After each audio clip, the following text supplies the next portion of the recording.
Hello and welcome. I realized in the last video, the Valley of Fire video, if you haven't seen it, I do recommend watching it because it is a part of this road trip that I'm going to go over right now. So this, what you're seeing, is a 6-day road trip that I planned, and we are currently on day 3. So this video is day 3 of the road trip.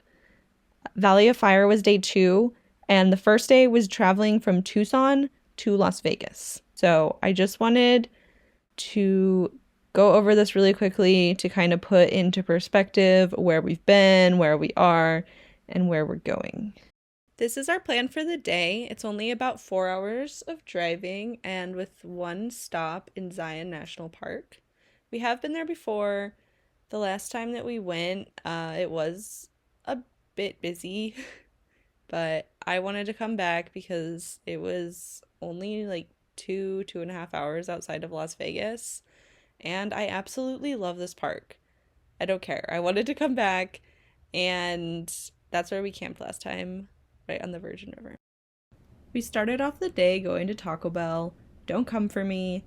I got a breakfast crunch wrap, and I got Fiesta potatoes. I'm going to put the Fiesta potatoes in the crunch wrap. There's the order. It's vegan. This is the very northwest corner of Arizona, about to head into Utah. Neither of us had ever been here before, which is pretty surprising because we've seen a lot of Arizona. This is a nice little break in the drive. It's the Virgin River Gorge. It's very beautiful, and although we didn't do this, there are places that you can get off the road. You can have a picnic, you can explore, or just take in the stunning scenery.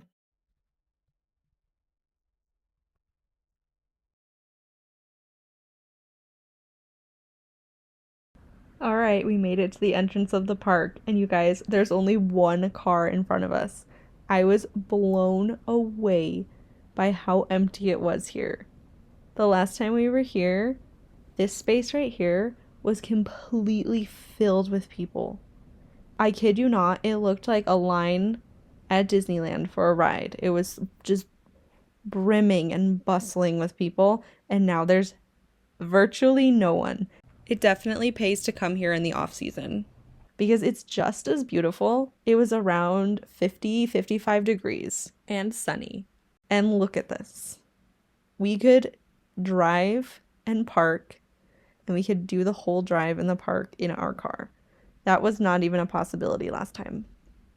The last time we were here, this entire grass area was completely filled with people. Now, no one.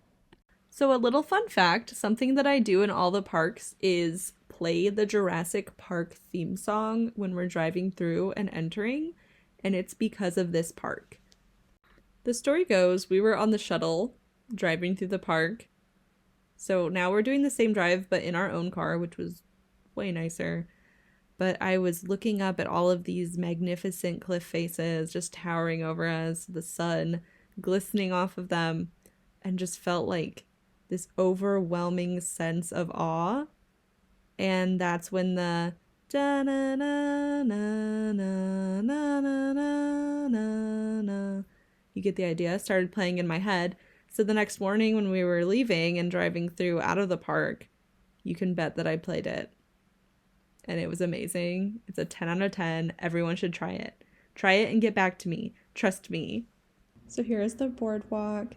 If you do want to hike through the Narrows, which is when you're hiking through the water, this is where you go. Looks like these guys right here were going to do that exact thing, even in the cold. Here is the Virgin River. It is 162 miles long, and it runs throughout the entire park and beyond. It's very beautiful. When we stayed last time, we camped right next to it outside the park.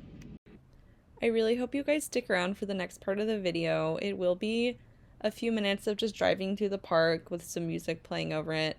Not Jurassic Park, unfortunately, but this is what we're working with, and it's still really good, and I think it embodies how special this place truly is.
I really hope you guys enjoyed that as much as I did. If you didn't know by now, I'm a mega sap. So there's that. Something I always like to think about when visiting the parks is being the first person to stumble upon these places. How crazy, right? Here is our second leg of the journey for the day. Like I said, we are headed towards Bryce Canyon City, and we still have to find somewhere to stay for tonight. We're at home of the homemade pies, baby. Yes, you heard that correctly. Here we are at Thunderbird Restaurant, home of the homemade pies. We found this place a couple years ago on our first trip to Utah. Just by chance, Alex saw the sign and he had to go in. This is our third time back, so the pie is pretty good if you're a pie person. Stop here. It's also attached to a Best Western, so it's also a different place that you could stay. That's kind of in between Zion and Bryce Canyon. I also love this drive. It is so scenic, you're never bored, and it's really easy. So now you can see off to the left that the geography is kind of changing. It's looking more and more like Bryce Canyon, which is pretty cool. And at this point, we did decide where we were staying, and we landed on this place called Ruby's Inn. And it's about 5 minutes outside of the park. It's starting to get chilly as we approach our hotel. And here it is, Ruby's Inn. In the off season, this hotel room was only $80. During peak season, the same place is $200 a night. Looking forward to sleeping and eating. And then very early in the morning, hopefully, hike in, and then we need to leave by 10 to make it to the Great Basin by 1:30 for our not hike, tour of the caves in Great Basin, and it's 3 hours from here. So tomorrow will be really crazy, and I think the only thing to do is really do that tour right now because it's cold and in the super off season. So we're going back to Las Vegas tomorrow after the tour. We're headed to our room. There's a laundromat, there's an indoor pool, there's lots of rooms, and it's not just a hotel. There's also an RV park and campground in the back. Overall, I think this is a great place to stay if you can. Here's our room. Overall, I was very happy with it. It was clean, spacious, and very warm, which is important. We're just figuring out where we're going to eat dinner. They had a few options, which was nice. We decided to go to the buffet, and on our way, we walked through the lobby. It was beautifully decorated for Christmas, and they had a fire, which, as far as I could tell, was lit all the time. I got a salad from the buffet, and I also got these, like, chicken sliders. This is their only vegan option, I believe. It was fine. They even have a store attached to the hotel, which is like a mini grocery store. As you can see, there's tons of snacks. They also had other food, like they had fresh produce, frozen meals, they had medicine, car stuff, camping stuff. Basically anything that you could need, you could find here. There was even another part that had clothes. We were thinking about going in the indoor pool, but decided not to. So I took a really hot shower, and then I actually needed to come outside in the 29-degree weather to cool down. That's kind of crazy. I never thought I'd say something like that. It felt great. And I'm sensing a theme about this place, and it's that it's a great place to warm up. So here I'm thinking this is feeling great, but little did I know just how cold it would feel in the morning. Here's a hint. It was in the teens. I went back inside. I fixed my hair with this conditioner because we saw it earlier. It was crazy. And I'll see you all in the next video. Thank you. Bye.